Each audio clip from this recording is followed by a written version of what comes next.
Hi, welcome. It's Meredith. I'm here with our reading for the weekend, Friday, June 18th through Sunday, June 20th.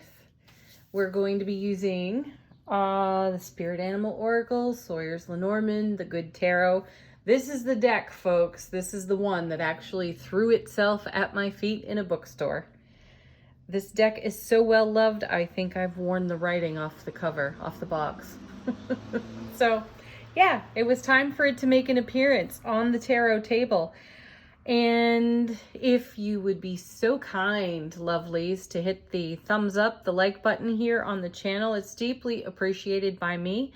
It helps to circulate the videos so that more and more people get to see them. All right, let's get into our message for the weekend. Let's see what our spirit animal is. Oh, look at that. Dove spirit, be peace. Yes. Oh, I love that card. We've had some beautiful messages about being the love and light that we are, emanating that energy. And doesn't that just contribute an amazing measure of peace to the energy atmosphere when we do that? We feel fulfilled, joyful, happy. So be peace. Bring it. Let's take a look at the Lenormand cards. Our first is stars. Guidance and navigation off this card. Also, I'm of course feeling the star card from the tarot deck, so I'm sensing fulfillment on this card, manifestations being realized. Sort of just landing on the foundation for us. And certainly, again, that's been part of the atmosphere for us for quite a while. 9 of Cups, 10 of Cups, and so on. We've seen it in repetition, and I feel that the star is great confirmation of that. And then coming with it is book. So this is knowledge and information. So I'm actually feeling a strong pull here with the stars being guidance and navigation and book being knowledge, information. We could be highly tuned to our psychic, intuitive channeling abilities. We may be receiving lots of messages. Can't help but notice those beautiful wings on that dove, and I'm thinking of angels and guides. So, just be aware of incoming information, signs in the atmosphere. It's actually a feather in my driveway, a white feather, and it floated down in front of me yesterday. So, yeah, it was really magical. I took a picture of it. It's still out there. It's just kind of moving around the driveway in the breeze, and I'm really enjoying seeing it there. So sharing that because I'm reminded of it by this dove, and then of course it's a clear message of how the guides, the angels, are with us and constantly informing us and pointing us to our own inner wisdom. I feel like the book represents our inner wisdom, and we're just allowing ourselves to be guided. All right. Let's check out the Good Tarot. Our first card is 10 of Fire, 10 of Wands.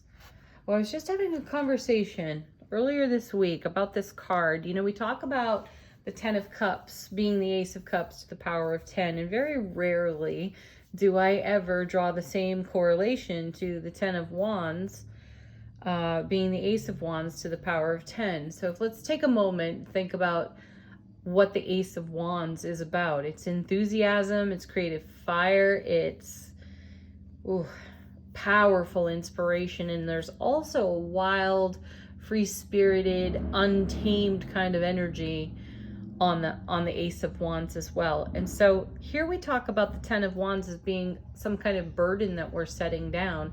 And what I'm actually feeling as I look at the card today is, pardon motorcycle man coming down the street here. What I'm actually feeling is that this is, all 10s are fulfillment, so it's about fulfilling our wild, free, and untamed nature.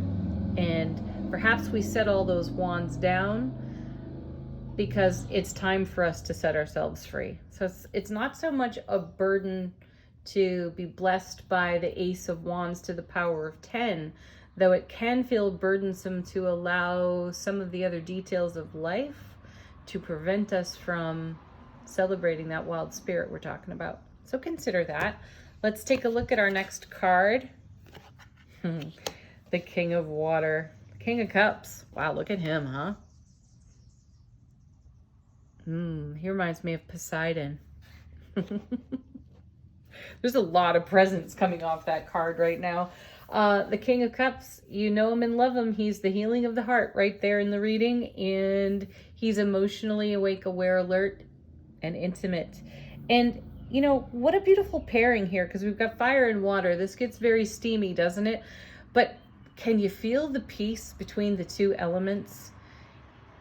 Yeah, so when you allow the emotional nature to roll out in such a peaceful way, and you're sharing of your being through your EQ in such an intimate way with the people that you know, love, and trust the most, it creates a whole lot of creative fire, doesn't it? We are inspired, aren't we? I like this message. Let's see where it's going, because it feels like it's very much in motion. Oh yeah, look at this. Now we have the Emperor.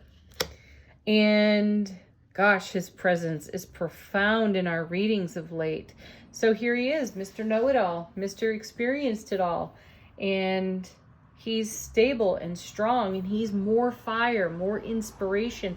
And I like the way this flows, because it's like the 10 of fire, 10 of wands flows into the mastery of the most emotional, intuitive, heart wide open king in the deck, right? Into a really strong, stable emperor. The emperor is the father of the tarot. You know, we top out there with the emperor, the empress. They are the very top of tarot. So they are all four kings and queens rolled into one being. And so we're bringing our beautiful Ace of Wands to the power of 10 creative energy through our emotional nature, sharing authentically, peacefully, perhaps even in a raw way, but it's so fulfilling.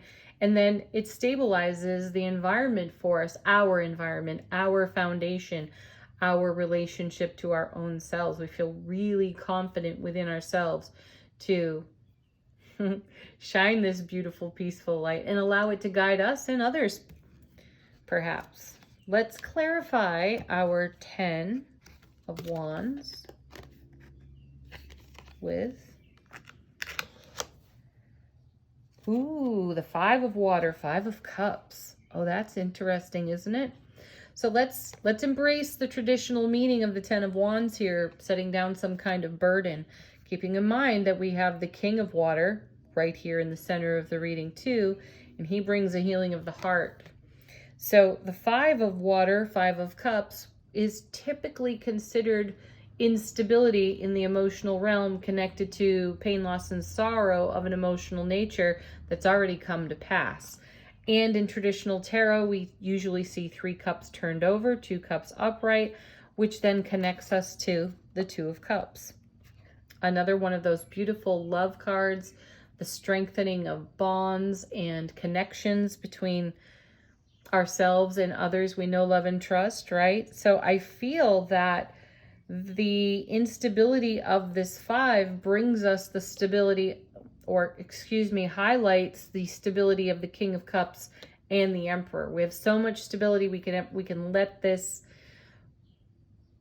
story, this emotional story, that's what I'm hearing. We can let that go. We're inspired, fire, to let that go. What's coming next with our King of Water?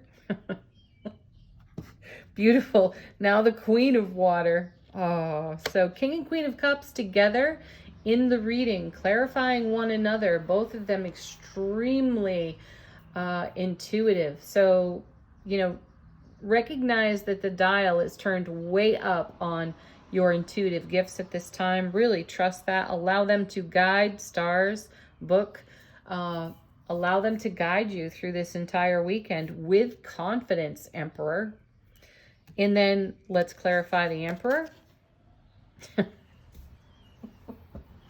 Well, there it is, the 2 of Cups proper. Stability within a fair exchange of energy, stability within all of our connections, and stability within our divine masculine, divine feminine, and the emotional realm. So anything that is reminiscent of a 5 of Cups life experience from the past that may revisit the present, is harmonized immediately. We have the wisdom, the guidance, the knowledge, the inner peace to see it for what it is. And anything of that that is still feeling somewhat burdensome, we're able to set it down and let it go.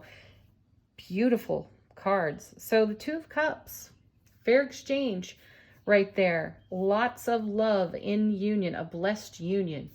That's a message I hear almost all the time off the Two of Cups.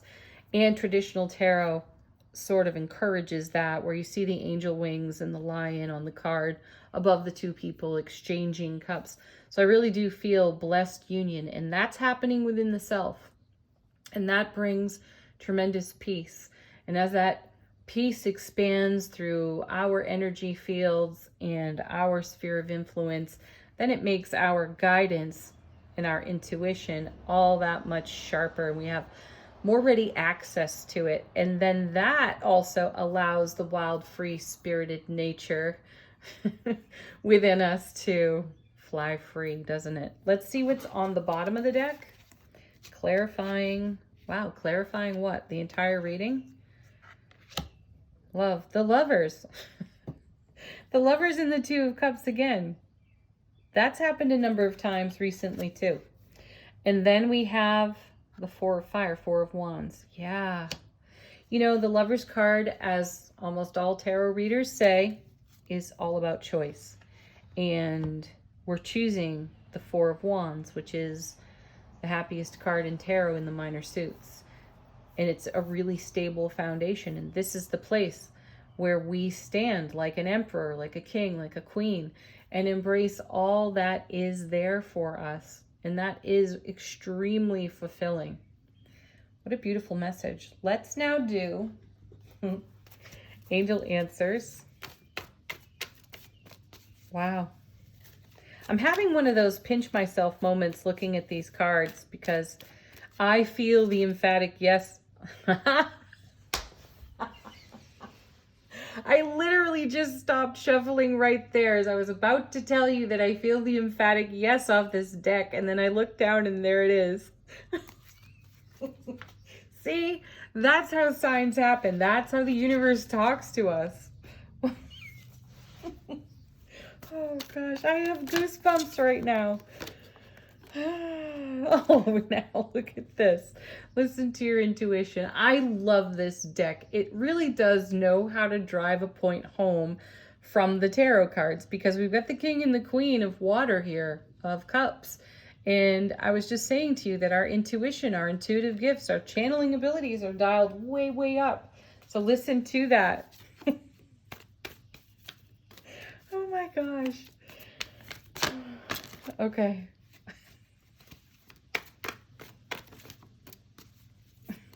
What else could fall out of this deck and just shock me?